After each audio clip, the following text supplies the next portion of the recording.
What if the very blood that granted kings divine right to rule was also their ultimate curse? For centuries, Europe's most powerful royal families believed that marrying within their bloodlines would preserve their sacred authority.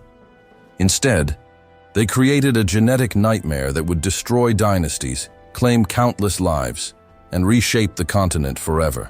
These are the 10 most devastating consequences of royal inbreeding that history tried to hide. Coming in at number 10, we encounter the grotesque facial deformity that became the signature of Europe's most powerful dynasty. The Habsburg jaw, or mandibular prognathism, reached its horrifying peak in the 17th century Spanish royal line. This condition caused the lower jaw to protrude so severely that many Habsburg rulers could barely speak clearly or chew solid food. King Philip III of Spain struggled to eat throughout his life, while his son Charles II suffered such extreme deformity that his tongue was too large for his mouth. The condition resulted from over 200 years of strategic marriages between cousins, uncles and nieces, and siblings.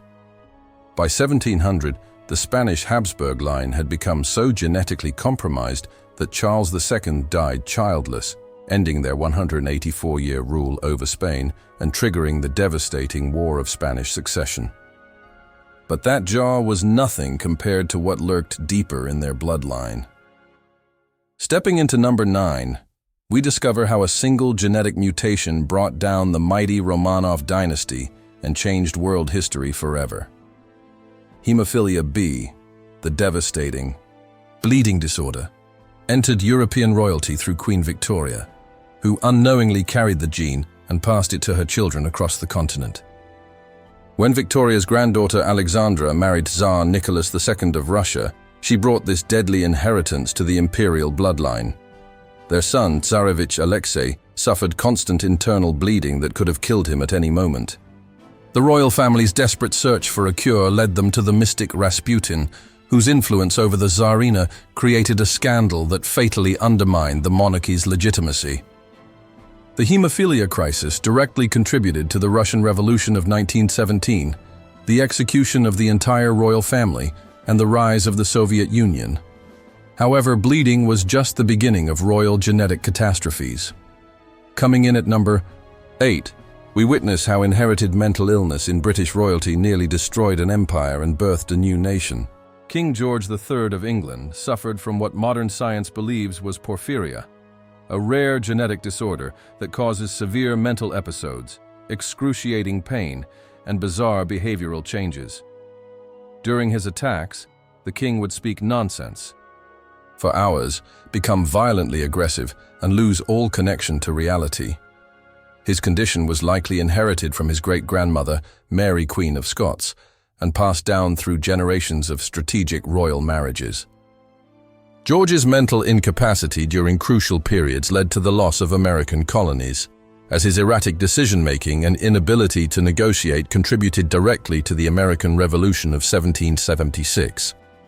The king's madness also triggered multiple constitutional crises in Britain, as Parliament struggled to govern, while their monarch raved incoherently in Windsor Castle.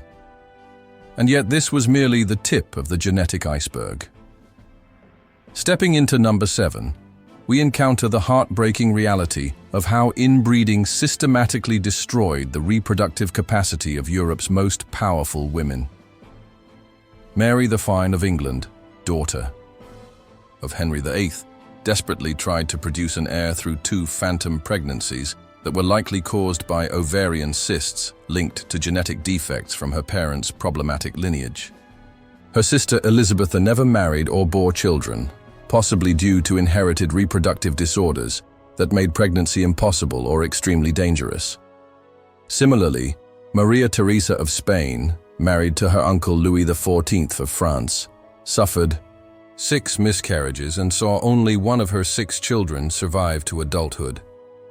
These reproductive failures weren't coincidences, but direct results of generations of cousin marriages that concentrated harmful recessive genes. The inability of these queens to secure succession led to bloody wars, political chaos, and the extinction of entire royal dynasties across Europe. But reproductive failure was just one symptom of a much deeper genetic crisis. Coming in at number 6, we discover how achondroplasia, dwarfism, turned some of Europe's most powerful rulers into objects of ridicule and political weakness. Charles I of Spain, grandson of the infamous Ferdinand and Isabella, inherited severe dwarfism that made him barely 4 feet tall and gave him grossly disproportionate features. His contemporaries described him as having an enormous head, tiny limbs, and such severe spinal curvature that he couldn't walk properly or mount a horse without assistance. The condition resulted from his parents being double first cousins, sharing both sets of grandparents through carefully planned Habsburg marriages. Charles's physical appearance made him a laughingstock among European courts and severely undermined Spanish diplomatic power during crucial negotiations with France and England. Other royal dwarfs included several Portuguese princes and members of the Bavarian royal family, all products of similar inbreeding practices. However, physical deformity was nothing compared to the mental devastation that awaited other royal bloodlines. Stepping into number 5, we witness how inherited epilepsy turned royal ceremonies into medical emergencies and political disasters. Julius Caesar famously suffered from epilepsy, but the condition reached catastrophic levels in medieval European royalty through concentrated inbreeding. King Charles II of Spain experienced such severe epileptic seizures that courtiers often found him convulsing on the throne during official audiences. His attacks were so violent and frequent that foreign ambassadors reported being terrified to meet with him, never knowing when he might collapse or become completely incoherent.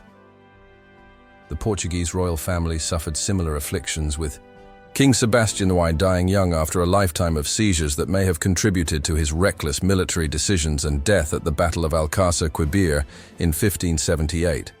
These neurological disorders weren't random medical events, but direct consequences of uncle-niece marriages and first-cousin unions that concentrated epilepsy genes across generations. And yet even seizures paled in comparison to the complete mental collapse that destroyed entire dynasties. Coming in at number 4, we encounter the devastating intellectual disabilities that reduced mighty kings to helpless invalids and brought down centuries-old dynasties. Charles II of Spain, the last Habsburg ruler, was so severely mentally impaired that he couldn't read, write, or understand basic concepts well into adulthood. Court physicians described him as having the mental capacity of a young child, unable to make decisions or comprehend the responsibilities of kingship. His intellectual disability was so profound that he spoke his first words at age 4 and didn't walk until he was 8 years old. The king's condition resulted from an inbreeding coefficient higher than that typically seen between parent and child, with his parents being uncle and niece who shared nearly identical DNA. His inability to rule effectively led to constant political crises, foreign invasions, and ultimately the complete collapse of Spanish Habsburg power in Europe. Similar intellectual disabilities plagued the Portuguese House of Aviz and several German principalities, all victims of systematic cousin marriage policies. But that's nothing compared to the physical monstrosities that shocked even medieval courts. Stepping into number 3, we witness physical deformities so extreme that they horrified even the violence-hardened courts of medieval Europe.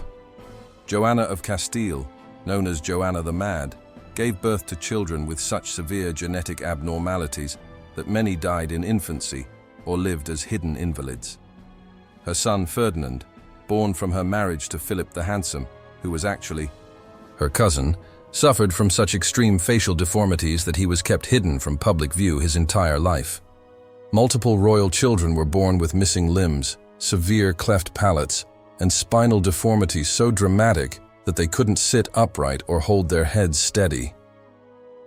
The House of Wittelsbach in Bavaria produced several children with such severe hydrocephalus that their heads grew to enormous sizes, causing constant pain and early death. These weren't isolated incidents, but systematic results of marriages between family members who shared grandparents or even closer relationships. Court artists were often forbidden from painting accurate portraits of these deformed royals, creating an elaborate system of artistic lies that hid the genetic truth from history. However, even physical monstrosity couldn't compare to the complete mental breakdowns that destroyed royal minds. Coming in at number 2, we discover how inherited mental illness caused complete psychotic breaks that tore apart Europe's most stable kingdoms. Joanna of Castile earned her nickname Joanna the Mad through terrifying episodes of violence, paranoia, and complete detachment from reality that lasted for months at a time.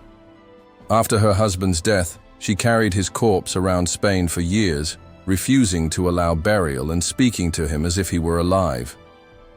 Her condition, likely inherited through generations of strategic cousin marriages in the Trastamara dynasty, included severe depression, violent outbursts, and periods where she would refuse to eat, bathe, or speak for weeks. Her madness allowed her father Ferdinand to seize control of Castile and effectively ended independent rule in one of Spain's most powerful kingdoms. Similar psychotic episodes destroyed the Portuguese royal family, with several rulers experiencing complete mental collapse that required permanent confinement. These weren't temporary stress reactions, but inherited conditions that turned kings and queens into dangerous invalids who threatened the stability of entire nations. And yet even madness couldn't compare to the ultimate horror of royal inbreeding. Taking the shocking number 1 spot, we witness the complete genetic collapse of Europe's most powerful dynasty in a catastrophe so devastating that it ended 200 years. Years of Spanish dominance forever. Charles II of Spain, born in 1661, represented the ultimate failure of royal inbreeding strategy.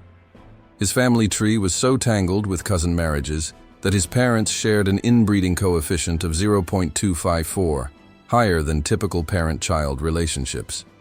The result was a human being so genetically compromised that he could barely function as a living organism, let alone as a king.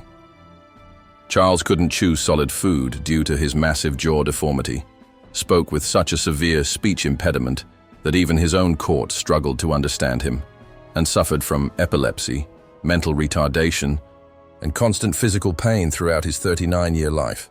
His body was so weak that he couldn't walk unaided until age 8 and remained sexually impotent, despite 2 marriages arranged specifically to produce heirs. When he finally died in 1700, his autopsy revealed that his heart was the size of a peppercorn. His lungs were corroded and his intestines were putrefied. His death without an heir triggered the War of Spanish Succession, which lasted 13 years, killed over 400,000 people, and permanently ended Spanish dominance in European politics. These 10 devastating consequences reveal the ultimate price of power preserved through blood. Europe's royal families, in their desperate attempt to maintain divine authority, created genetic nightmares that destroyed dynasties, ended empires, and changed the course of world history. The very blood they believed made them superior ultimately became their curse, proving that even kings cannot escape the laws of nature. Perhaps the greatest lesson is that true power lies not in preserving bloodlines, but in the courage to break them.